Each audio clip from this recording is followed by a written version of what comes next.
Boa noite, queridos irmãos. Agradeço a diretoria da casa por esse convite. Estamos, como todos vocês, muita saudade de estarmos juntos fisicamente, mas Deus nos oportunizou essa situação para que possamos também repensar em muitas coisas das nossas vidas e continuarmos dentro dos nossos lares, orando, vibrando, trabalhando em prol da causa de Jesus.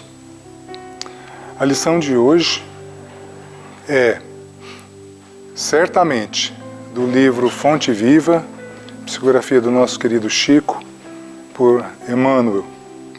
É retirado do Apocalipse, capítulo 22, versículo 20, onde Jesus diz assim: certamente cedo venho. E Emmanuel, como é do seu costume, ele começa a sua lição e vai progredindo para que a gente vá amadurecendo essas ideias. E ele começa assim: quase sempre, enquanto a criatura humana respira na carne jovem, a atitude que lhe caracteriza o coração para com a vida é de uma criança que desconhece o valor do tempo. Eu folheei esse livro, caiu nessa lição, mas que interessante, né? Ele começa a falar do tempo, como o tempo é precioso e como nós apreciamos o tempo de acordo com a nossa maturidade. Então, Emmanuel vem logo de início falando que quando a gente está encarnado, quando é jovem, a criança e desconhece o valor do tempo. E não só em termos da criança, da pessoa nova aqui, porque o espírito já é bem velho. Há muitas pessoas também, muitos irmãos, que com muitos anos ainda, que também não valorizam adequadamente o tempo, né? O que para um minuto de vida, um minuto de uma respiração, é algo que nós não imaginamos o valor, porque nós fazemos isso de uma forma automatizada. Mas se nós pensarmos o quanto é importante aproveitarmos todos os minutos da nossa vida, e isso vem com o tempo. Então Emmanuel vem falando isso, que nós desconhecemos o valor do tempo. E ele diz assim, uma coisa interessante: dias e noites são curtos para a internação em alegrias e aventuras fantasiosas. Ou seja, a nossa mente, quando jovem, não cabe num dia tanta fantasia e tanta ilusão. E isso é uma história do próprio ser humano. E ele fala: em godos mil da ilusão efêmera, lhe obscurecem o olhar e as horas se esvaem num turbilhão de anseios inúteis. E aí a gente avança, porque a ilusão não é apenas da criança. A ilusão no espírito, na alma não amadurecida, o acompanha muitas vezes até no ocaso da sua própria encarnação. Porque nós vivemos num mundo de muita ilusão. E quanto mais ilusão nós temos, menos nós nos voltamos para a realidade essencial do ser humano, que é a busca dos valores espirituais. E não é à toa que Jesus já dizia: buscai primeiro o reino de Deus e a sua justiça, e tudo mais vos será acrescentado. Mas a visão da inutilidade dessas ilusões, ela só vem com o tempo. Com o próprio tempo que nós estamos falando aqui. É ali que nós vamos fazer uma avaliação do que nós gastamos nosso tempo com coisas úteis ou com coisas que foram inúteis. Como diz Emmanuel, anseios inúteis. Porque nós estamos num aprendizado. E aí ele ele continua falando assim: raras pessoas escapam de semelhante perda. Quando Emmanuel fala que é raro as pessoas que entendem o valor do tempo, que nós temos um tempo para tudo aqui, são poucas. Obviamente nós estamos falando que a grande maioria das pessoas realmente estão vivendo num mundo mais de ilusão e afastado daquilo que é o principal. Não é à toa que, vez em quando, a humanidade recebe um verdadeiro chacoalhão para que nós possamos rever as nossas atitudes, a nossa vida, como nós estamos vivenciando, como nós estamos aproveitando essa vida, que cada um aproveita da maneira que entende adequada, né? Então aquele velho brocardo latino carpe diem, aproveite o dia, pode ser visto e lido, feito uma leitura de várias formas, dependendo do grau de maturidade do espírito. Geralmente, contudo, quando a maturidade aparece e a alma já possui relativo grau de educação, o homem reajusta apressado a conceituação do dia. Ora, então Emmanuel começa lá da criança, onde estão iludidos, depois ele vai avançando para aquela alma que já se educou, que já amadureceu pela educação. E não é à toa que a Terra, o nosso planeta, é conhecido também não só como um hospital de almas, um verdadeiro educandário, onde nós aprendemos e para isso nós temos que fazer a recapitulação das várias lições. Mas, como eu disse, nem todos amadurecem no mesmo tempo. E a idade cronológica também não significa necessariamente um amadurecimento. Há muitas pessoas jovens com um grau de maturidade impressionante, principalmente essa geração que está vindo aí. E há outras pessoas que, mesmo mais idosas, ainda apresentam um grau de infantilização impressionante. E Emmanuel vai. A semana é reduzida para o que lhe cabe fazer.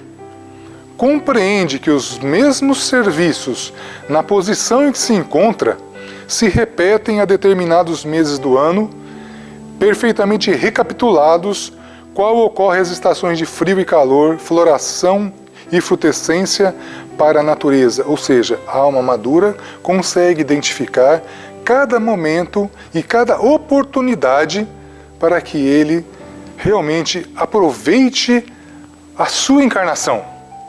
E é por isso que nós estamos aqui. Não estamos a passeio, não estamos apenas para fruir de coisas passageiras, efêmeras e que nem nossas são emprestados a nós. O nosso corpo, os nossos chamados bens materiais, coisas que nós não levamos. O que nós levamos são aqueles momentos em que nós aproveitamos de fato, e muito bem aproveitado, aqui na Terra. O último livro que eu li, espírita, chama-se Voltei, do irmão Jacó,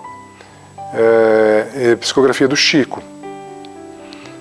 Ele que foi um grande trabalhador da causa espírita, quando chega lá, na pátria espiritual, ele viu que por mais que ele tenha tentado fazer, ainda foi muito pouco.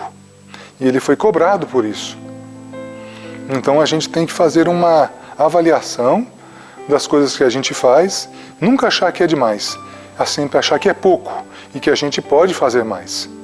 E se a gente não o faz, é porque nós não temos aquilo que os Espíritos já nos falam no Livro dos Espíritos, numa das perguntas de Kardec, salvo engano, questão 919, em que falta vontade para o ser humano.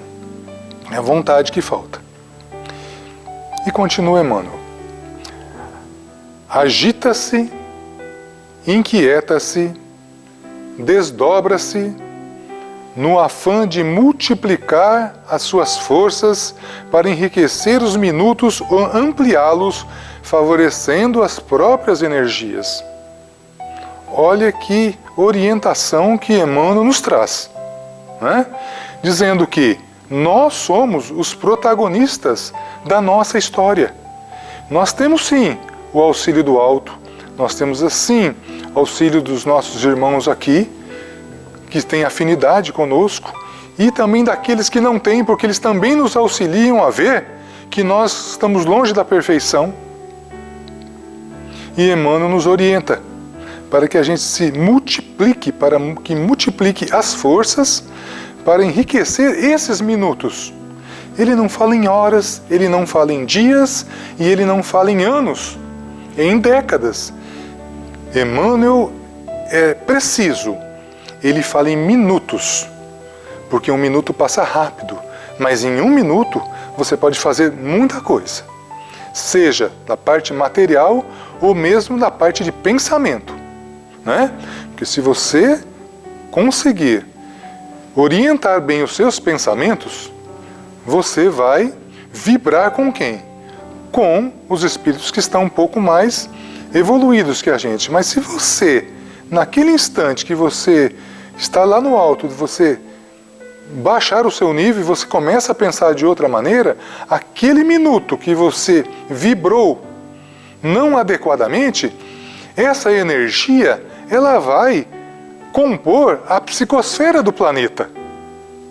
Então, isso significa que cada um de nós é corresponsável pela psicosfera do planeta estar ou carregada demais ou estar indo um pouco a caminho da luz.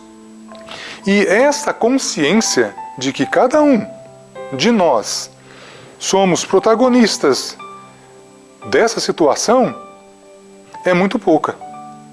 As pessoas simplesmente não conseguem compreender o potencial divino que habita em nós. Algo que Jesus já nos relatava quando ele diz assim: faça brilhar a vossa luz. Em um minuto você consegue. Se você estiver disposto a manter esse nível. Porque, afinal de contas, o que nós desejamos aqui no nosso planeta? Se for apenas para usufruir, nós não estamos aprendendo nada. Nós não vamos passar de ano. Talvez não mereçamos retornar a esta pátria que está em fase de transição planetária. E a transição, meus irmãos, ela não é macia e nem soft. É uma transição que vem realmente para abalar as estruturas de um mundo antigo que já não serve mais para a grande comunidade de espíritos que estão vindo habitar o nosso planeta. Isso não serve mais. Então, para isso, precisamos de um chacoalhão. E todas as situações que nos aparecem na vida são formas que a natureza, que Deus fala conosco para chamar a nossa atenção. E como nós vamos sair dessas situações? Melhor ou da mesma forma? Aí é uma escolha do livre-arbítrio de cada um e da vontade de cada um de nós. A responsabilidade é nossa. E Emmanuel continua. E, comumente, ao termo da romagem, a morte do corpo surpreende-o nos ângulos da expectativa e do entretenimento, sem que lhe seja dado recuperar os anos perdidos. Ora, há muitas pessoas que dizem assim: ora, como nós reencarnamos várias vezes, o que eu não fiz hoje eu posso recuperar lá numa próxima. Lê do engano, né? Porque até você ter a oportunidade de retomar e fazer tudo isso aí, não é quando você quer. Não é você que determina quando você vai fazer isso. Tudo isso está descrito lá na lei divina. Então você passa uma boa temporada lá, no plano espiritual, e vai pedir encarecidamente de joelhos para retornar, para não fazer mais o que você fez, né? Como Jesus fala, vá e não peques mais. Vá e não erres mais. Talvez seria essa uma das últimas frases que você escuta quando reencarna. A pessoa fala: vá, meu irmão, cumpra com aquilo que você se comprometeu, não erre. Vá, meu irmão. Mas se você errar, você se levante. E uma coisa é certa, que a consciência do tempo perdido é uma das dores morais mais fortes que um espírito sente na pátria espiritual. Você ter a consciência de que você perdeu muito tempo, de que você não agiu adequadamente, não aprendeu nada com aquilo, passou muito tempo nessa situação, é uma dor muito grande. Isso os livros da doutrina espírita nos falam em várias obras. E deve realmente ser uma dor muito dolorosa, porque, mesmo encarnados, um outro evento da nossa vida que nós nos lembramos do passado, a gente fala, puxa vida, eu poderia ter agido de outra forma naquele momento, e não o fiz. Bate um arrependimento em nós, mas que esse arrependimento seja um início de uma nova estatura para você, e não para você ficar vivendo do passado. Porque, como Joana de Ângeles fala, quem vive do passado é depressivo, e quem vive do futuro, para o futuro é o ansioso. Então a gente tem que ter um ponto de equilíbrio entre essas situações e aprender com os nossos erros, né? E continuando, não te embrenhes assim na selva humana, despreocupado de tua habilitação à luz espiritual ante o caminho eterno. Olha o que o Emmanuel fala. Não é à toa que Emmanuel faz a comparação dessa situação com uma selva humana. Quando a gente fala a palavra selva, a gente lembra um pouco das coisas mais primitivas, quando o homem era selvagem. E tudo o que nos afasta dos princípios que Jesus nos legou, eventualmente não, certamente, vai nos levar à parte mais primitiva do ser humano, que é a parte onde ele se ilude, onde ele perde o seu tempo, onde ele não afere a importância do seu tempo. E Emmanuel é bem claro quando ele fala isso. Não embrenhes assim na selva humana, porque quando você faz assim, você simplesmente se afasta daquilo que você projetou no plano espiritual, que é o quê? Habilitar-se à luz espiritual. É esse o nosso grande objetivo. Obviamente, não só para nos iluminarmos, para que nós multipliquemos essa luz a todos os nossos outros irmãos. Não há sentido algum estarmos bem se o nosso irmão não está bem, né? Eu esqueci o nome agora do autor, mas que ele fala assim, ó, não perguntes por que os sinos dobram, eles dobram por ti, que é um poeta inglês. E ele falando por isso, por que ele falava isso? Porque todo irmão que sofre diminui a humanidade. Ele falava assim, diminui a minha humanidade. Não é como a gente olha na televisão e vê os dados, não só do que está ocorrendo atualmente, com outras situações, e a gente vê aquilo com muita frieza, sem compaixão, sem oração. Porque o sofrimento do teu irmão te diminui. E ele falava assim, é algo para se pensar, né? Porque nós precisamos ter compaixão para com o próximo. E essa compaixão necessariamente não precisa ser apenas e tão somente na parte material, que é muito simples, mas uma compaixão mais, um sentido mais amplo, mais lato no termo. No livro Pensamento e Vida, Emmanuel, o mesmo Emmanuel, ele cita numa lição que chama Trabalho, que existem 3 tipos de trabalho. O trabalho obrigação, que é o que a gente faz para sobreviver. O trabalho ação, que é o trabalho em prol do meio ambiente, onde você consegue já sair de si, daquele seu grupo pequeno. E o trabalho serviço, que é o principal. É esse trabalho que vai te levar a outro patamar espiritual. São esses 3 tipos de serviço. Agora, a gente fazendo um retrospecto da nossa vida, entre o trabalho que a gente faz para sobreviver, entre o trabalho que a gente faz em prol dos animais, da natureza, e do serviço que a gente presta ao outro ser humano, quantos % a gente despende, a gente gasta no primeiro? Certamente uma boa parte dessa parcela. Boa parte dessa parcela. Então, Emmanuel vai indo para o final dizendo assim: no penúltimo versículo do Novo Testamento, que é a carta do amor divino para a humanidade. Porque a mensagem de Jesus, como em outras lições, por exemplo, Teresinha de Oliveira fala muito sobre isso, não são apenas palavras, belas palavras, a nos acalentar momentaneamente. São lições e vou dizer um livro, Palavras de Vida Eterna, outra psicografia do Chico, que estão ali para que nós possamos, em aprendendo a lição que o Mestre nos proporciona, transformarmos-nos naquilo que o Paulo disse, num homem novo. Subimos de patamar, para que nós possamos, com essa estatura, ombrearmos novos trabalhos com Jesus.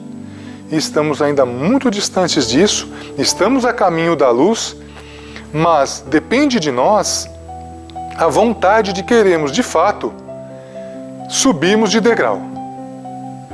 Você não vai ter uma progressão automática e continuada aqui. Isso vai depender muito de todos nós, desse trabalho conjunto que a gente faz. Então, diz Emmanuel, que é a carta de amor divino para a humanidade, determinou o Senhor fosse gravada pelo apóstolo a sua promessa solene. Certamente cedo venho. Então Emmanuel remata, professoralmente. Vale-te, pois, do tempo, e não te faças tardio na preparação. Então, meus irmãos, nessa parte final, Emmanuel praticamente resume tudo o que ele veio falando. A mensagem é para que a gente se prepare e se habilite espiritualmente, porque a seara é grande e os ceareiros são muito poucos. Essa é uma lição de todas as lições que Emmanuel tem nesses livros aqui, Fonte Viva e outros mais dessa série, que realmente são livros de cabeceira. Livros que deveriam realmente ser objetos de mais atenção, porque ele é dito não por qualquer um, mas por Emmanuel, o mentor do Chico, um espírito muito evoluído e que ainda sabe das suas limitações. Só para finalizar, eu extraí desse livro Voltei uma conversa, rapidamente está terminando, que um personagem chamado Bittencourt Sampaio fala a Jacó, quando ele se encontra, lá para o fim do livro, que ele vai passando por essas experiências e ele passa uma orientação que eu achei lindíssima. Eu acho que cabe muito bem para encerrarmos essa nossa interação aqui no Centro Espírita Allan Kardec, vocês nas suas casas.